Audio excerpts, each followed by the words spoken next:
Spain choosing to make peace with France in an attempt to hold back the Australians. That does mean, unfortunately for them, they have lost Madrid now. That's a big loss. France really with a huge power base in the middle of this map now. They're looking pretty. That's interesting. France now declaring war on Scotland. Now, Scottish have been involved in a pretty all-consuming war with the Aztecs across this border. It's been very bloody. There's been a lot of troops lost on all fronts. So will the French have some luck coming in from the south?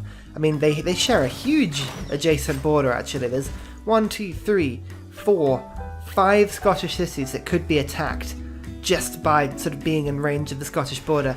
That, if anything, actually that might help Scotland out, because the AI can be very indecisive when it comes to attacking sometimes. They also seem to be just chucking bombard units into the French lands there. I'm not entirely sure that's going to help them. Yeah, Dumfries really starting to be attacked now, so Scotland have got to be very careful the French don't push through the south of their lands while they're fighting the Aztecs here. Their army might get completely split off from their capital. I mean, looking just at Edinburgh, there's not many troops here. If France do take the city, they could be pretty exposed pretty quickly, and France pulling in bombards themselves now, so that's going to be tough. Spain making peace with Australia, but unfortunately they did lose that extra city, so Spain now down to 1 city. One, I know, I say that, no, that's not true. They do have 2 cities down south. I mean, for all that's worth. Hey, maybe we might see Spain settle this New Zealand continent to the left. Your salvation is overseas, Spain. Go explore. Dumfries is taken and France makes peace with Scotland. That's interesting. France very ably taking cities and then immediately making peace, just to sort of hold them. It looks like Nidaros was beginning to fall, so maybe that peace was a little bit too soon, but we'll see. It'll be interesting to see whether Australia choose to send all these knights after Scotland, because Scotland have no defence near Edinburgh here. Or Roxburgh, I should say. Oh, Spain, that's really not good when your capital is about to rebel. I mean, that's the one place you should have loyalty. Ugh, poor guys. Oh, and the French have the National Guard in as well. Hey! Well, now that's an interesting development. France have chosen now to go after Australia. Now, again, defensive war for Australia, so they should be getting a huge production boost. France might find this a bit tough, actually. I mean, yeah, really tough, although it looks like they've already got this southern city under siege. It'll just be an interesting case of whether the French can get a decent amount of siege weaponry to the front line here. France are actually having pretty good luck about this war. I mean, just even with these crossbows, like 3 crossbows, and they've already almost entirely gotten rid of that wall. That's pretty impressive, that. So in the middle of all this fighting, the French have just seen their city just upgraded to whatever the next age is that you get, all of these skyscrapers, maybe the modern era, and you can see cavalry on both sides, but the French do appear to be taking up pretty rapidly now, which you can expect because of the size of that French army, empire, I should say. It's very big. Very, very big. Now, Scotland and the Aztecs are still at war. They've been fighting this whole time, but the Aztecs actually now with frigates attacking Valletta, which is a really good move, that, and Zanzibar also being attacked by the Aztecs as well. Looks like the Aztecs they might be getting somewhere with the Scottish resistance. The line of battle has moved just from the edge of the Aztec Empire to probably just at the edge now of the Scottish Empire. So they're pushing forward. Oh, Spain. What has happened? Ah, you poor things.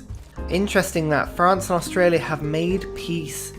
Even though this city was about to fall. That could be a piece of diplomatic genius from the Australians there.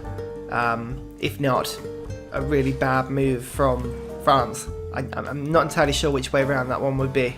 In fact, yeah, look, the entire Spanish Empire is now fallen. Loyalty just broke it apart. Spain is no more, which is a shame, but it means that France have got another 4 cities right in their own lands here that they can mop up. Just a couple of ironclads, and yeah, they're just rinsing these things through. Roxburgh has also fallen, and Australia have declared war on Scotland. We kind of expected this might happen at some point. The Scottish have been fighting the Aztecs for so long, and look, the Aztecs really starting to push into Scottish lands now. It looks like the Scottish army might be starting to disintegrate. Just years of continuous battling, they just haven't been able to keep up. Now, if the French choose to join in here, I could really see the end for Scotland. What was I just saying? Yep, Scotland, this is going to be tricky for you. This is going to be really tricky. Although, they do just make peace with the Aztec, which is a real shame, because there were a bunch of cities the Aztec were about to take there. That's a bad move from the Aztec. You hate to think how much the Scottish must have had to have given up in that peace deal to pull that one off. The Scottish starting to build anti-tanks, and that is a great time to be doing it. These cavalry are wrecking Scotland, so just increasing the city strength, and you can just get a couple of them over here to stop this Australian cavalry attack. Scotland is going to really benefit from that, but unfortunately for them, they are starting to lose a lot of health on cities now. Nidaros, well and truly surrounded. It just depends whether Australia can keep the momentum on this attack for long enough. Scotland are... Generally, they seem to be able to defend themselves relatively well. I mean, the Aztecs still have tons of troops on the borders here. I just can't imagine this peace holding for very long. The Aztecs are going to go after somebody. They've gone after France. Ooh, that's interesting. The Aztecs going after France. Now, France are so strong. I just can't see this playing out very well. But the people that might benefit from this might be Scotland. Scotland might actually get a peace deal with France out of this if they're lucky, because France might decide, no, we don't want to attack both people. Australia has made peace with Scotland. Oh wait, did they take Canberra? No, they didn't take any of the cities. Oh, so Scotland do manage to repel Australia. That's an interesting one. And that city flips in loyalty to Australia. So Australia do gain a city out of that little fight, but I mean, that's about it. Australia are also now declaring war with France, so Scotland do get peace with France. France have gone, yep, you know what, that's fine. France now with the double threat of the Aztecs and Australia to go for. Now this front with Australia, I can't see too much happening because France are generally pretty good, but Aztecs have got a lot of troops in French lands. I just hope they haven't overreached here. They should be really focusing on just taking one city out, but they do also have battering rams. That's incredibly effective if they can get a pike and shot next to the walls. Oh no, that battering ram is just, it doesn't know where to go. Oh, Aztecs just taking Brunei. That's an interesting one. It means the Aztecs might actually now pull this army, that includes infantry, actually, now that I look at it. They might pull this away from just the east of their empire and move it all to the front line and send it off to France, because at the moment, nothing's really happening in this war. The Aztecs and France very much a bit of a standoff. Not entirely sure if either side is getting very far. Now these Imperial Guard are very tough. The Aztecs have really got to send more, but actually now that I say that, there is Aztec infantry now being wheeled in with battering rams. Ooh, the French have got to be very careful about that. Infantry are tough. In fact, France, you've got to be really careful. Even the Australians now have a battering ram outside this city. I don't think I've ever seen a heat with two civilizations both independently using battering rams correctly. I almost don't believe it. It's almost too good to be true. Australia and France make peace. Interesting one, that. Actually, now that I look at it, the Australian army is looking pretty decimated. Really, not as powerful as you might think. And Spain weirdly have been brought back into the game with Valencia, so Spain is back with one city right on the south of the map in the cold, and you know, they do have oil. Maybe it's not all lost to us with Spain. Maybe they can get back into this. Oh my god, it's golf courses. They've built golf courses. Ah, it's so cool. Look at this. Just like on the war line. Yeah, the French can just sort of stroll in with their Imperial Guard armies and wreck the golf courses, but still, oh, it's a little clubhouse as well. Oh, it's so cute. I love them. I love them so much. Actually, they've stuck them all next to each other weirdly as well. Weird that. That's interesting. A couple of border cities for both of these big empires. This Australian city has just fallen to loyalty, and this French city, which to be honest is one of the most recent cities to be put down, has now fallen as well. So whoever gets that, the Aztecs or the Scottish, is going to have a really good extended front line on their target. I think it might go to the Aztecs, but I'm not sure actually. Unfortunately for the Aztecs, it looks like Lisbon is well and truly being sieged by ironclads and frigates here, which is not going to go well for you. In fact, yeah, look at that. That might fall next turn. So, yeah, Aztecs, you've actually got to be careful. You've got enough cities on the coast. Yeah, here we go. So they're sending their navy around to go and protect now, but I think it's a bit late. Lisbon's looking pretty bad. I've always thought one of the really good things that you could mod into this game, or maybe just as a district, would be like a canal district. So to increase trade and whatever, like you could build like a one, like here for instance, a one-tile route that ships could go through. And like have a bridge over it or something, but then you could move ships in and out of land areas like this. Because at the moment France have got a load of boats just in this sort of localised middle area that there's nothing really to do with them. It's weird. And look who's made an appearance. Australia liberating, or maybe France liberating the city back to Norway. I mean, it's fleeting.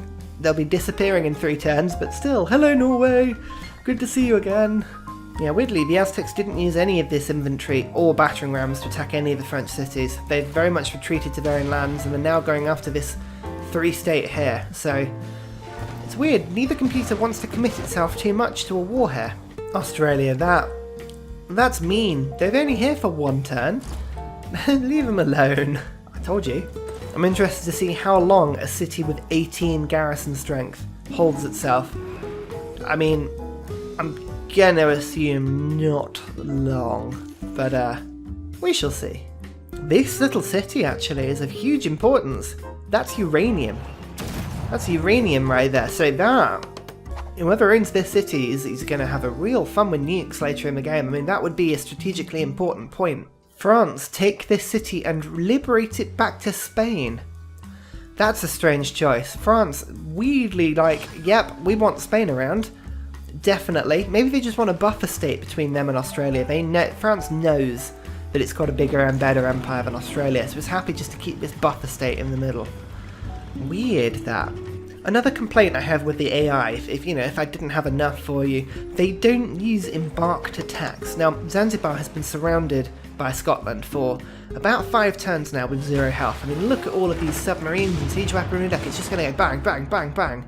They've got melee troops next to it. But because they are embarked, they're not going to attack the city. They've actually just landed one there.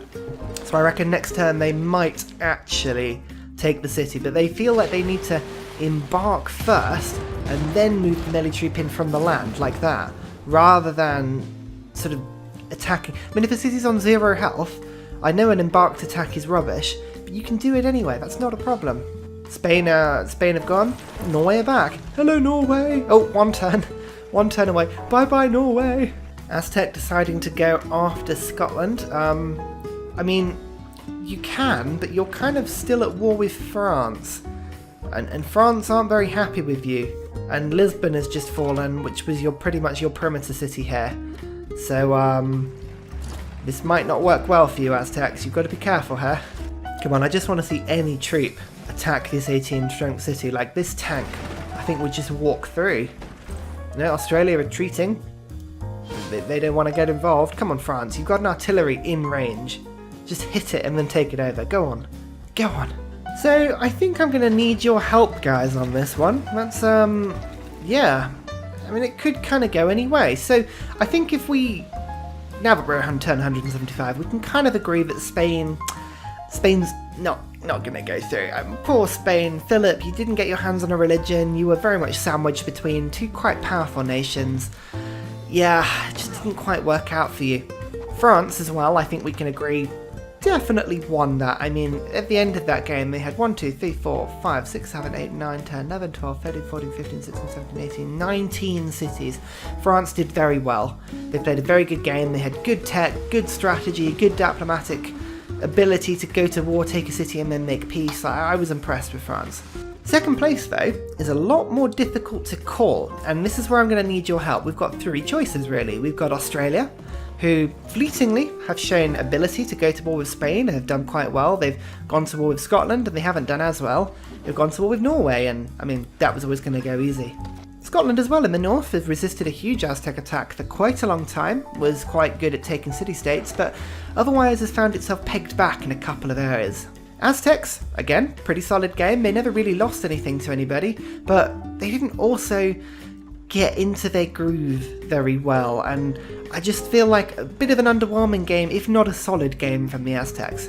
So let me know in the comments, who do you think, alongside France, should go through as number 2? Australia, Scotland, or the Aztecs? Join me next time when we have got, who have we got in Heat 4? We've got Indonesia, We've got India, led by Chandragupta. We've got... who is that? Is that Bakema? I think that's Bakema, sorry. We've got Pericles, Greece, and we've got Gilgamesh. That should be an interesting one. So until then, thank you very much for watching, guys, and I shall see you next time.